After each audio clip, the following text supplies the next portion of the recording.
நல்ல சமாரியன் இயேசு என்னை தேடி வந்தாரே. நல்ல சமாரியன் இயேசு என்னை தேடி வந்தாரே.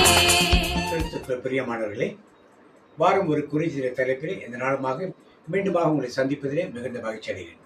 இந்த வாரத்தில் இறந்தவர்கள் இப்பொழுது என்ன செய்து கொண்டிருக்கிறார், மரித்து போனவர்கள் இப்பொழுது என்ன செய்து கொண்டிருக்கிறார்கள் என்று உலகத்தில் நாம் வாழ்ந்த உலகத்தில் பல மதங்கள் இருக்கின்றன. ஒவ்வொரு மதங்களும் ஒவ்வொரு போதனையை கற்பிக்கின்றன. ஆனால் வேதம் என்ன கற்பிக்கிறது என்று இன்றைக்கு நாம் பார்க்கிறோம்.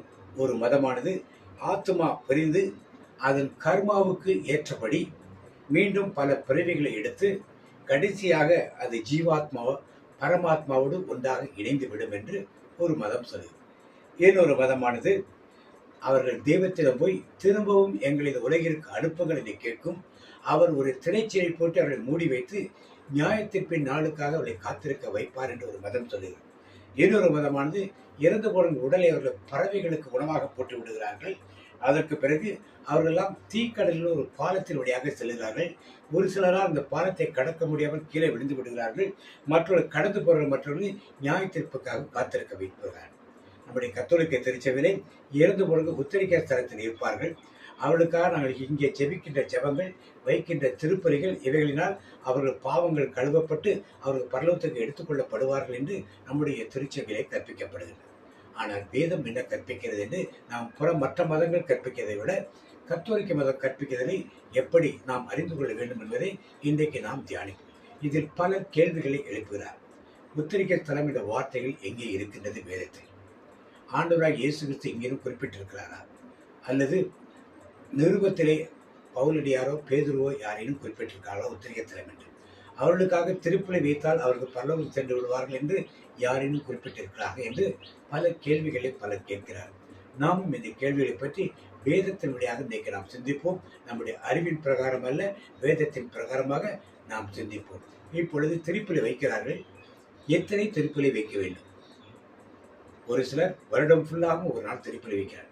பணம் இருப்பவர்கள் திருப்பலி வைக்கிறார். பணம் இல்லாதவர்கள் திருப்பலி வைக்க முடியாது. அப்போ அது ஆத்மா பரலோகத்துக்கு போகாதா? ஒரு சில குடும்பங்களிலே ஜெபிப்பதற்கு உடன்பிறப்புகளோ பிள்ளைகளோ இருப்பார்கள்.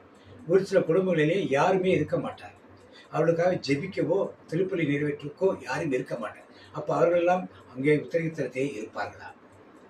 இன்னும் ஒரு காரியம், எவ்வளவு திருப்பலிகள் வைக்க வேண்டும்? இப்படியெல்லாம் பல கேள்விகளை பலர் எழுப்புகிறார். அப்பொழுது திருப்பலி வைத்தால் பரலோகம் போய்விடுவார் என்றால் எதற்காக மக்கள் ஆலயத்துக்கு வர வேண்டும்? எதற்காக ஆண்டவரை தொட வேண்டும்? அப்பொழுது இயேசு சிலுவையில் சிந்திய ரத்தமெல்லாம் வீணா? அதனால் யாரும் பரலோகத்துக்கு போகவில்லையா? நாம் ஜெபிக்கும் ஜெபங்களாலும் திருப்பலியால் மட்டும்தான் பரலோகம் போகிறார் என்றால் மக்கள் யாரும் ஆலயத்துக்கு வரமாட்டார்களே, திருப்பலியில் பங்கு பெற மாட்டார்களே, ஆண்டுடைய காரியங்களை எடுத்து செல்ல வரமாட்டார்களே. இதெல்லாம் ஒரு சில பேர் கேள்விகளை கேட்கிறார்கள். இதற்கு நீங்கள் சார்ந்திருக்கும் சபைகளை குறித்து ஒரு அர்த்தத்தை எடுத்துக்கொள்ள வேண்டும். வேதம் என்ன நினைக்க சொன்னால், ஒரு மனிதனுக்குள் ஒரு ஆவி, ஆத்மா, சரீரம் இருக்கு. ஆவியானது ஆண்டவரால் கொடுக்கப்பட்டது, மரித்தவுடன் ஆண்டவரிடத்தில் சென்று விடுகிறது.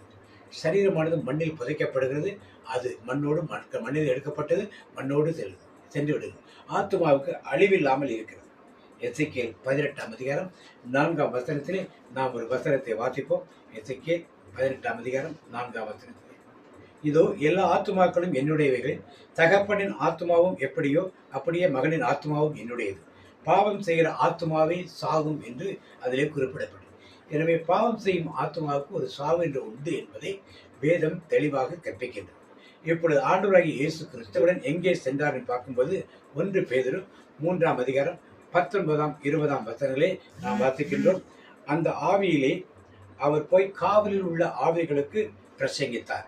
அந்த ஆவிகள் பூர்வத்திலே நோவா பேழையை ஆயத்தம் பண்ண நாட்களிலே தேவன் நீடிய பொறுமையோடு காத்திருந்த போது கீழ்ப்படியாமல் போனவைகள் அந்த பேழையிலே சென்றாகிய 8 பேர் மாத்திரம் இருந்து ஜலத்தினாலே காக்கப்பட்டார்.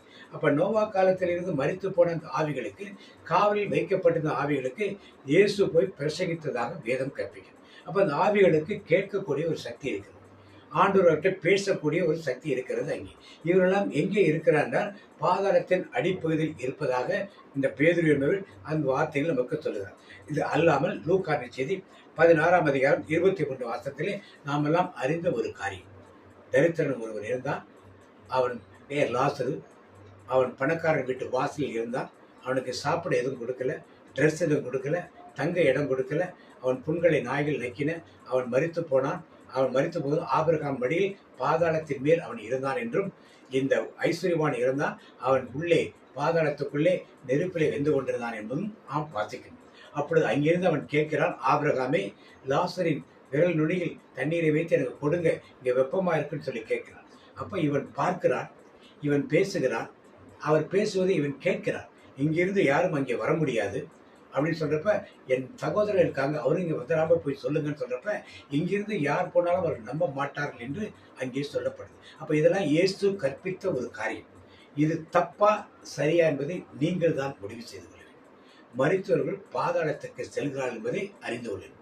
பரிசுத்தவான்கள் மேலே செல்கிறார்கள், பாவம் செய்தவர்கள் கீழே செல்கிறார்கள். ஆனால் இந்த பாதாளம் என்பது நரகம் அல்ல என்பதை வேதம் தெளிவாக கற்றுக் கொடுக்குது. திருவெளிப்பாடு 20-21 அதிகாரங்களை நாம் வாசித்தோமானால் அக்கினி கடல் என்பதும் அதில் போட்டவர் மீண்டும் வரப்படுவது என்றும் தெளிவாக சொல்லப்பட்டிருக்கிறது.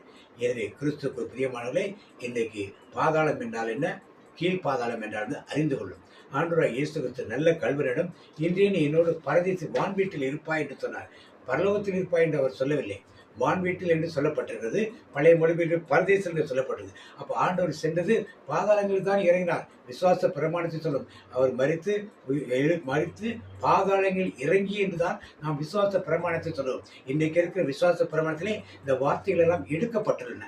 ஏன் எடுக்கப்பட்டிருப்பதை நீங்கள் தான் உங்கள் ஆயர்களிடம், உங்கள் குருக்களிடம் போய், ஏன் பழைய மொழிபெயர்ப்பில் இருக்கிறது, புது மொழிப்பில் அந்த சத்தியத்தை ஏன் எடுத்து விட்டீர்கள் நீங்கள் தான் கேட்க வேண்டும். ஆனால் சத்தியம் என்றைக்கும் இருக்கும்.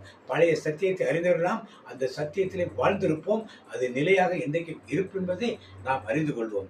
இன்றைய என்னோடு பரதேசிப்பா என்று சொன்னவர் அந்த பரதேசுக்கு சென்று கல்வனை மேலே விட்டுவிட்டு கீழே பாதரத்தை இறங்கி சென்றார் என்பதை நாம் அறிந்து கொள்கிறோம். யோவான் 14:1 என் தந்தையின் இல்லத்தில் அநேக வாசஸ்தலங்கள் உண்டு என்றார். அதுபோல இந்த பரதேசம் தந்தையின் இல்லத்தில் ஒரு இடம்தான். அந்த கீழ்பாதாளம் அதில் ஒரு இடம்தான். பிசாசன் அக்கினி கடல் என்பது வாசிக்கின்றோம்.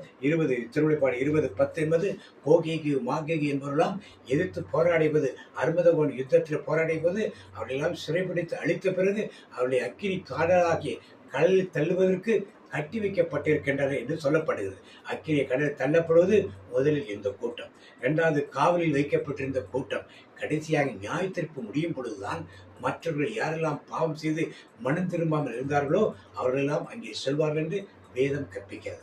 எனவே கிறிஸ்துவுக்குள் பிரியமானவர்களே, நீங்களும் நானும் கிறிஸ்துவாய் இருக்கின்ற இந்த நிலையிலுமாக மரித்தவன் எங்கே செல்வோம் என்ற அச்சம் நமக்கு இருக்க வேண்டாம். இயேசு கல்வாரி இரத்தத்தினாலே பரலோகத்தில் நமக்கு ஒரு இடம் ஆயத்தம் பண்ணப்பட்டிருக்கிறது என்று இயேசு சொல்லுகிறார். அதை ஏன் நான் நம்ப மறுக்கிறோம்? அப்படி இல்லாவிட்டால் நான் வந்து உங்களை அழைத்து செல்வேன் என்று சொல்லியிருக்கிறார். இது பொய்யான வார்த்தை என்றால் நீங்கள் எப்படியானாலும் எடுத்துக்கொள்ளலாம். இயேசு சொன்ன வேதத்தின் வார்த்தைகள் உண்மை என்று நம்பினால் அவர் நம்மை வந்து அழைத்து செல்வார் என்ற உறுதியோடு நாம் இருப்போம். வேதம் கற்பிக்கும் வார்த்தைகளில் நாம் திடமாக நம்பிக்கை கொண்டவர்களாக இருந்து வழிநடத்துவோம். இயேசுக்கு போல் இப்பொழுது நீங்கள் அறிந்திருப்பீர்கள், மரித்தவர் எங்கே செல்வோம் என்று.